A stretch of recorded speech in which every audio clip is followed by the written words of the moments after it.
Hello and welcome back. Let's start with importance of planning. There are 6 points for our discussion today. Let's see them one by one. The first thing is planning provides directions.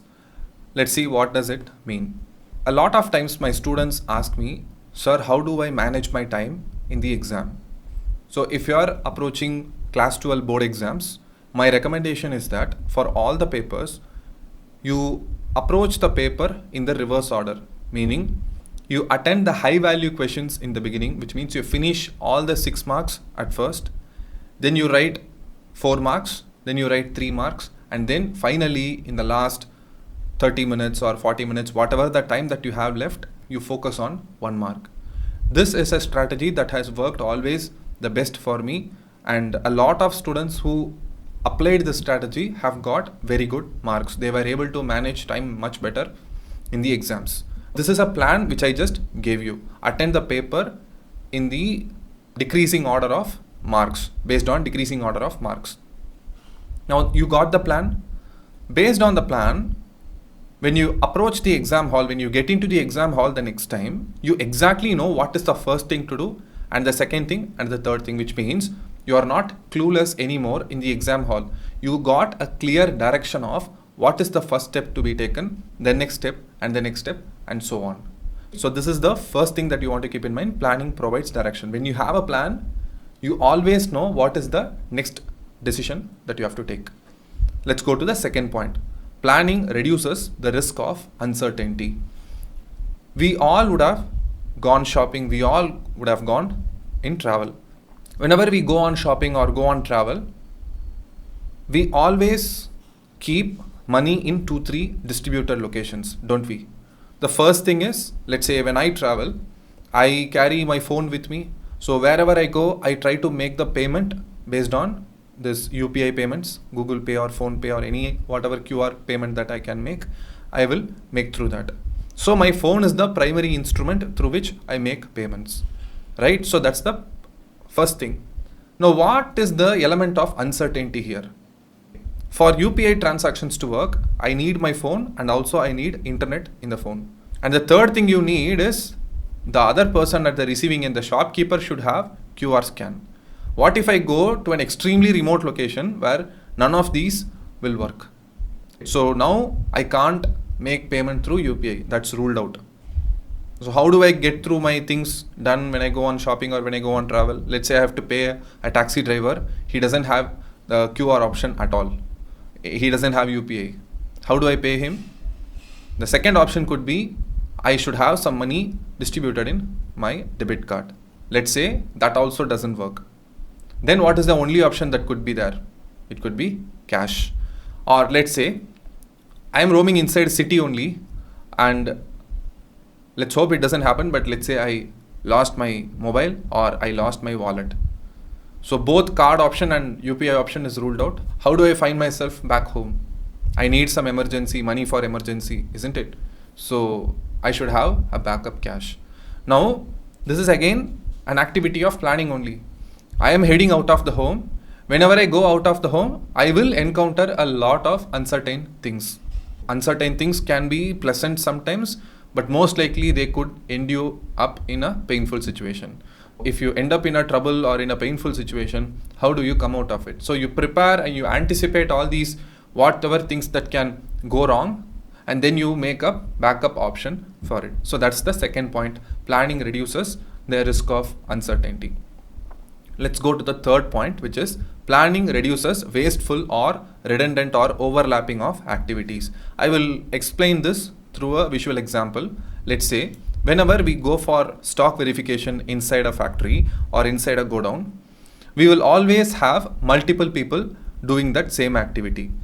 You see this picture, this warehouse is already pretty big, and whenever we go for stock verification, we will get only a maximum time of 8 to 12 hours to complete our stock verification.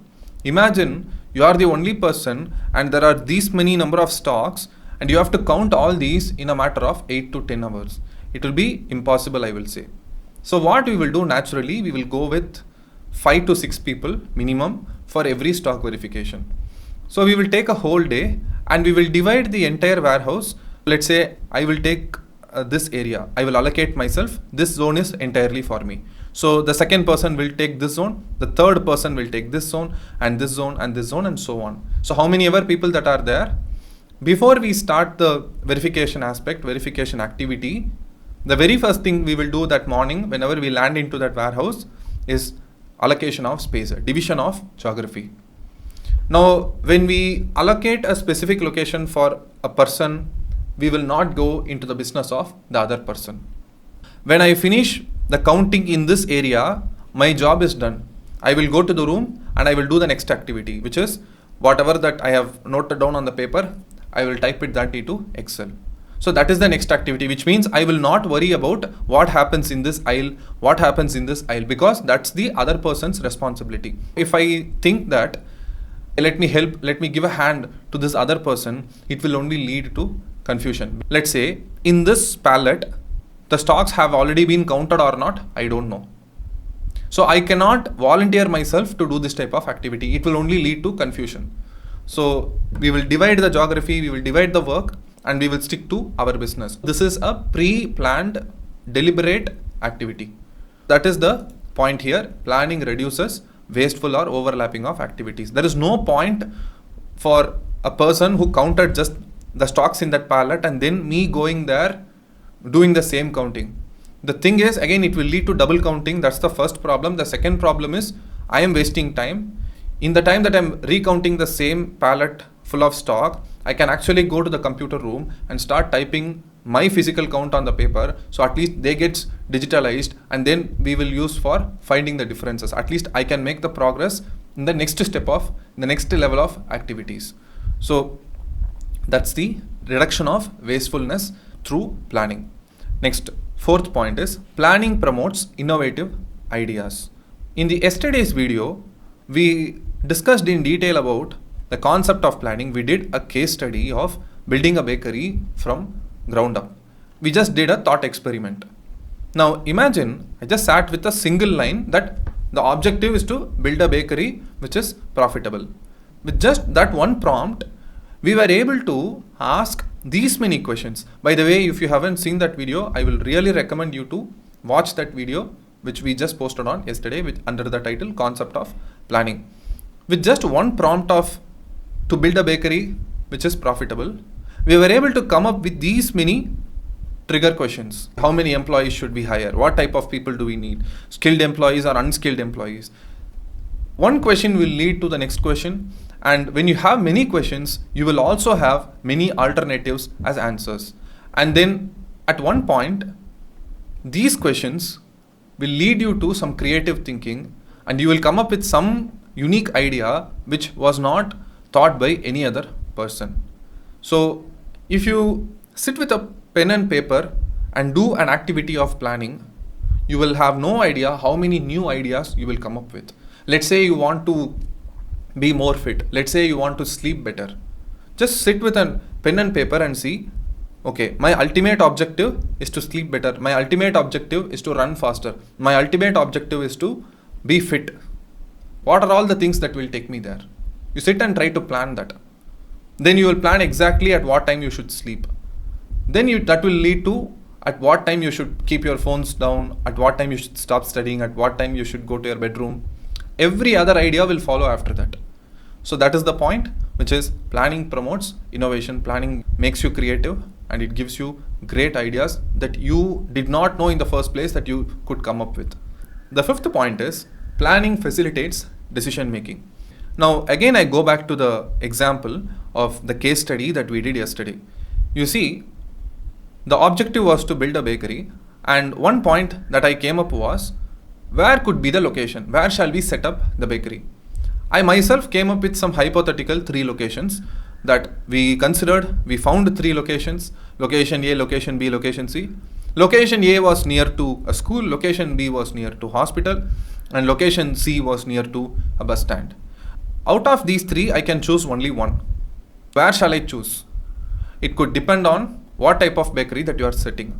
Let's say you are setting up a mass bakery which is not so premium, then probably you can set up near bus stand, because a lot of mass people gather over bus stand. All type of people come into a bus stand, so they might not need any premium quality thing. They just need something to consume on the go.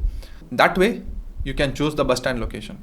Or let's say you want to build a premium business and you want loyal customers, you want repeat customers, then I will say a school would be a better option, because children and young adults go to school and they generally prefer sweets, and they could be an excellent repeat customer for you.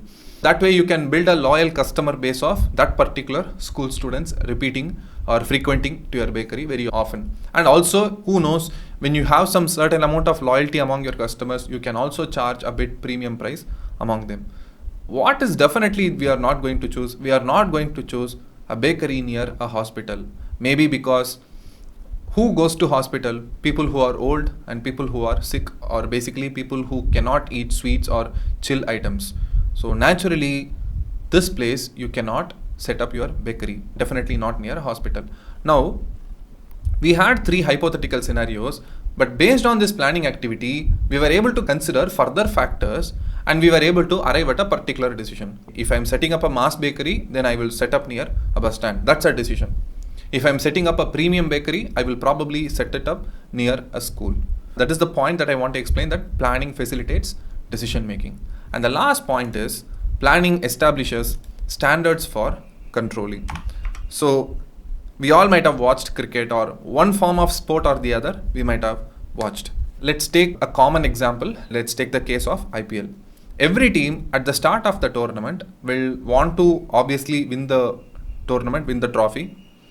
To attain that objective, the team will do a planning at the beginning of the tournament. They will say, okay, we have these many batsmen, we have these many bowlers, and we have these many all-rounders. They will have a target for each and every player. To give you an example, a team may have every batsman should have a strike rate. This is a target, this is a standard they set up. Every batsman, when they go to bat, should bat at a strike rate of definitely more than 150. This could be one standard, one target. And similarly, there could be a target of, let's say, every bowler should have an economy of, let's say, not more than 8 per over. This could be another standard. And then the last standard, to give you an example, the entire team should have a catch efficiency of more than 90%. That means out of every 10 catches that we get, we should catch at least 9 catches, and maximum number of catches that we can drop is only 1 chance. So this is a standard that every team might plan at the beginning of the tournament. Then after every game, they will review the actual performance against this standard. Let's say in game 1, 5 batsmen went and batted, 4 batsmen scored at the strike rate of more than 150, and there was this one batsman who scored just at 125 strike rate. Then they will investigate that. Okay, why were you not able to meet the standard? So that is controlling aspect. We will see the entire activity of controlling in detail in that chapter. But anyway, here what you have to understand is, this is a standard. I'm coming up with some numbers, isn't it? More than 150, less than 8 runs per over, a catch efficiency of 90%. These target numbers I can get only through the activity of planning. So that's the thing that I want you to understand. So I hope you understood this importance of planning topic today. In tomorrow's topic, let's talk about features of planning. I will see you in the next video. Thank you and bye-bye.